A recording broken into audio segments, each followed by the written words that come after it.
Hello, and welcome back to the channel.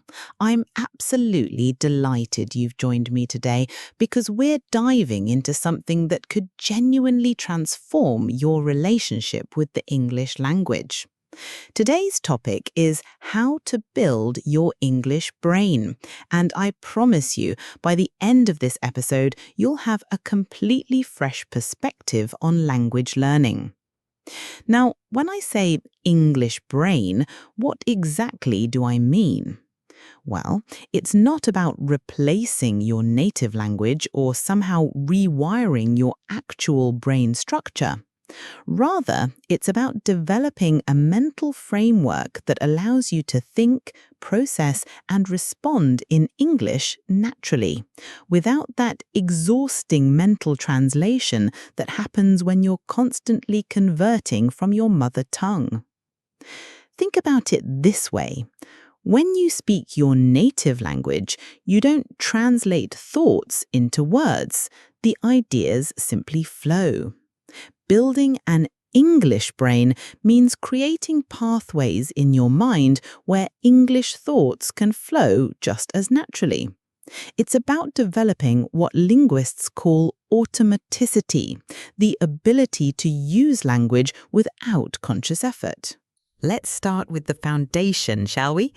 The first pillar of building your English brain is understanding that language isn't just vocabulary and grammar rules stacked on top of each other like building blocks. Language is a living, breathing system of patterns, rhythms, and cultural contexts.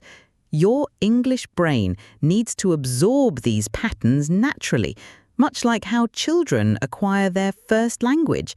Children don't learn grammar rules first. They absorb patterns through exposure, repetition, and meaningful interaction. This is precisely what we need to replicate as adult learners. The key here is what I call pattern recognition over rule memorization. Instead of drilling grammar tables, you want to expose yourself to so much natural English that your brain begins to recognize the patterns intuitively. When you hear, "I wish I had" enough times in context, your brain learns this pattern without needing to consciously recall the rules of conditional sentences. This brings us to our first practical strategy: immersive pattern exposure. You need to flood your brain with natural English patterns through authentic materials. I'm talking about podcasts, films, audiobooks, YouTube videos, content created by native speakers for native speakers. The more your brain is exposed to these natural patterns, the more it begins to internalize them. But here's the crucial bit: passive exposure isn't enough. You need what researchers call noticing. This means actively paying attention to how English works whilst you're consuming content. When you're watching a film, don't just follow the plot. Notice how characters express agreement, how they show uncertainty, how they change topics. This conscious noticing helps your brain catalogue these patterns for future use. Now, let's tackle perhaps the most challenging aspect of building an English brain: learning to think in English. This is where most learners struggle because they're trapped in what I call the translation trap. Here's what typically happens. You want to express an idea. You formulate it in your native language, then you translate it word by word into English. This process is not only slow and exhausting, but it also produces unnatural-sounding English because every language has its own way of organizing thoughts and expressing ideas. To break free from this translation trap, you need to start small. Begin by thinking about simple, everyday activities in English. When you're brushing your teeth, think, "I'm brushing my teeth," rather than translating from your native language. When you're feeling hungry, think, "I could do with some food," instead of mentally translating your native expression for hunger. The secret is to start with situations where you can use simple, direct English, without complex grammar or sophisticated vocabulary. Gradually, as these simple English thoughts become automatic, you can tackle more complex ideas. One technique I absolutely swear by is what I call English self-talk. Throughout your day, provide a running commentary of your activities in English. Right, I'm getting ready for work. Need to find my keys. Where did I put them? There they are. This might feel odd at first, but it's incredibly powerful for developing English thinking patterns. Another brilliant technique is English problem solving. When you encounter a problem, perhaps you can't find something or you need to make a decision, work through it in English. I can't find my glasses. Let me think. Where did I last see them? I remember taking them off when I was reading, so they must be near my book.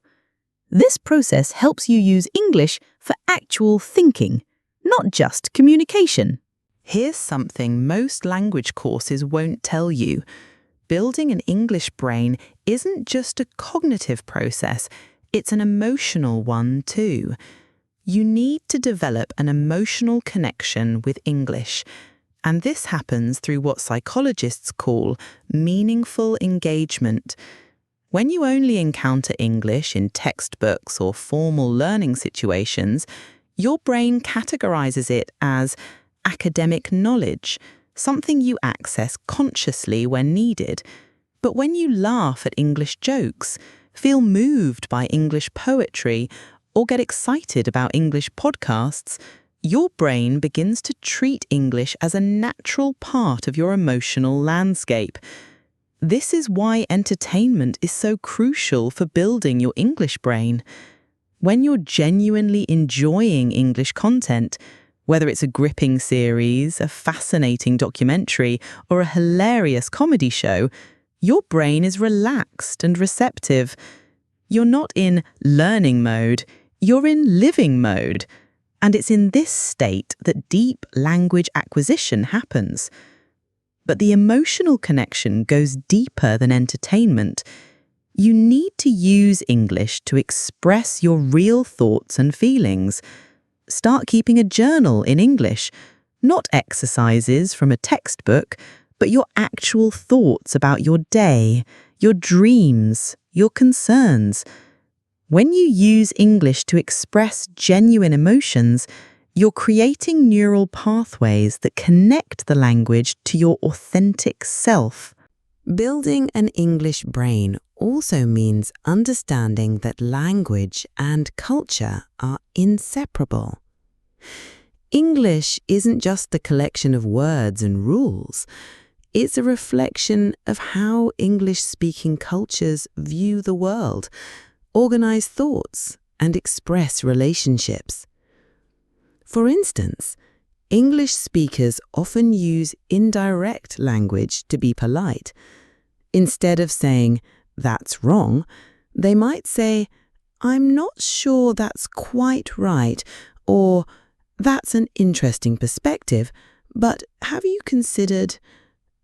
Understanding these cultural patterns is essential for developing authentic English thinking. This is where cultural immersion becomes vital, even if you can't physically travel to an English-speaking country. Thanks to the internet, you can immerse yourself in English-speaking cultures from anywhere in the world.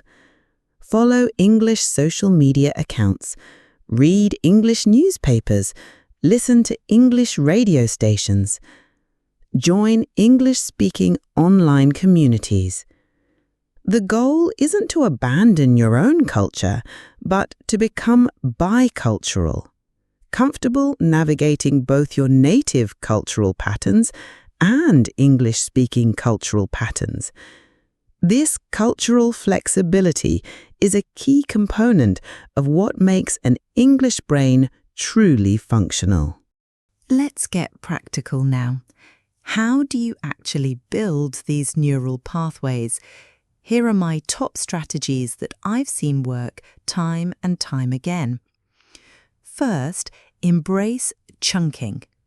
Instead of learning individual words, learn phrases and expressions as complete units. Your brain naturally processes language in chunks, not word by word. So instead of learning make, decision, and difficult separately, learn make a difficult decision as one unit. This helps you develop fluency because you're storing language the way your brain naturally wants to use it. Second, use shadowing techniques. Find audio content at your level, podcasts, audiobooks, or even YouTube videos, and try to speak along with the speaker. Don't worry about understanding every word. Focus on matching the rhythm, intonation, and flow. This technique helps your brain internalize the musical patterns of English. Third, practice stream of consciousness speaking. Set a timer for 5 minutes and speak continuously in English about any topic that comes to mind. Don't stop, don't self-correct, just keep talking. If you run out of things to say, describe what you can see around you. This exercise forces your brain to access English directly without translation. Fourth, engage in English thinking sessions.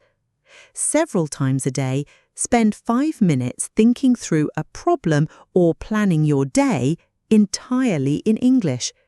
Don't translate. If you don't know a word, describe it or use a simpler alternative. The goal is to keep your thoughts flowing in English. Now, let's address the elephant in the room. Building an English brain isn't always smooth sailing. You'll encounter frustration, plateaus, and moments when you feel like you're not making progress. This is completely normal and actually a sign that your brain is working hard to rewire itself. One common obstacle is perfectionism. Many learners get stuck because they want to speak perfect English from day one. But here's the truth. Even native speakers make mistakes, use imperfect grammar, and sometimes can't find the right word. Your English brain needs permission to be imperfect whilst it's developing. Another challenge is the silent period. Sometimes, as your brain is reorganizing its language systems, you might feel like your English is actually getting worse. You might struggle with words you used to know or feel less confident than before. This is temporary and actually indicates that deeper learning is happening. The key is consistency over perfection.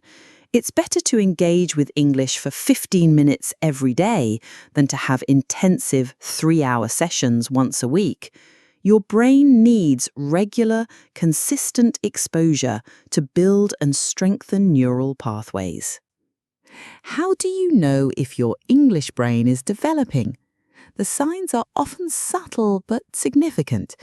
You might find yourself dreaming in English or having English thoughts pop into your head spontaneously.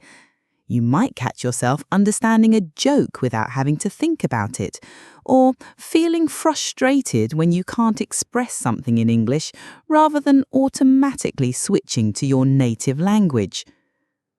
Another sign is increased comfort with ambiguity. As your English brain develops, you become more comfortable encountering words or expressions you don't fully understand without panicking or immediately reaching for a dictionary.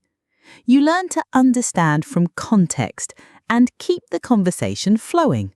Building your English brain is ultimately about patience, consistency, and trust in the process. Your brain is remarkably adaptable, and with the right approach, it can develop new neural pathways that make English feel as natural as your native language. Remember, this isn't about perfection. It's about communication, connection, and expressing your authentic self in another language. Every time you choose to think in English, every time you engage with English content for pleasure, every time you use English to solve a problem or express an emotion, you're strengthening your English brain. The journey isn't always linear, and there will be challenging days, but trust the process, be patient with yourself, and celebrate the small victories along the way. Your English brain is developing one thought, one conversation, one meaningful interaction at a time. Thank you so much for joining me today. I'd love to hear about your own English brain building journey in the comments below. Until next time, keep thinking, keep learning, and keep building that magnificent English brain of yours.